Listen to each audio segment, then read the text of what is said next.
अस्सलामुअलैकुम वरहमतुल्लाहि वबरकातुहू। आपको बाबा लफ्ज़ कुकिंग में खुशामदीद है।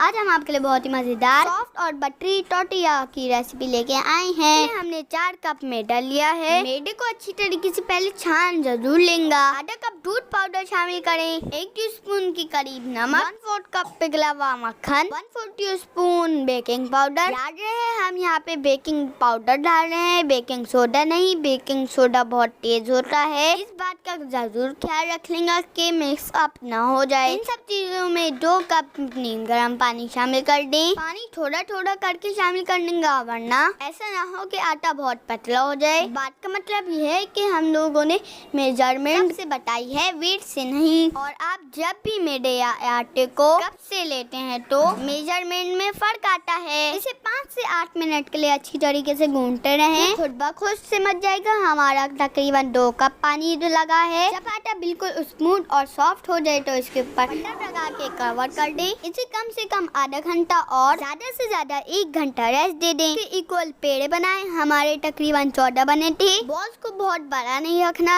क्योंकि हम टोटिया बिल्कुल पतली बेलेंगे। ये बिल्कुल पतली ही बेली जाती है और ज्यादा सिकी भी नहीं होती। थोड़ा खुशका लगा के पतला पतला बेल लें। इसे बहुत एहतियात से उठा के तवे पे डाल दें। चूल्हे की आंच बिल्कुल भी तेज नहीं होना चाहिए, ये स्लो आंच पे ही सेका जाता है। ये रोटी भी होनी चाहिए, लेकिन इस पे ज्यादा कलर ना हो, क्योंकि अमूमन इसके अंदर फिलिंग होने के बाद वापस सेका जाता है। एक एक करके इसे सेकते जाएं और इसे ढककर रखना ना भूलेंगे, वरना की टोटिया सॉफ्ट नहीं रहेंगी। हमने इसमें मक्खन की क्वांटिटी ज्यादा रखी है, साथ ही साथ इसमें मिल्क पाउडर भी शामिल किया है, जो कि अमूमन रेसिपी में शामिल नहीं होता। हमारी रेसिपी से आपकी टोटियाज बहुत सॉफ्ट और रिच इन न्यूट्रिएंट्स बनेंगी। इंशाल्लाह इस रेसिपी को जरूर ट्राई करें और हमें दुआ में याद रखें। अगर आपको वीडियो पसंद आई हो तो वीडियो को लाइक करें, चैनल सब्सक्राइब करें और कमेंट बॉक्स में जरूर बताएं। देखने के लिए जज़ाकल्लाह खैर।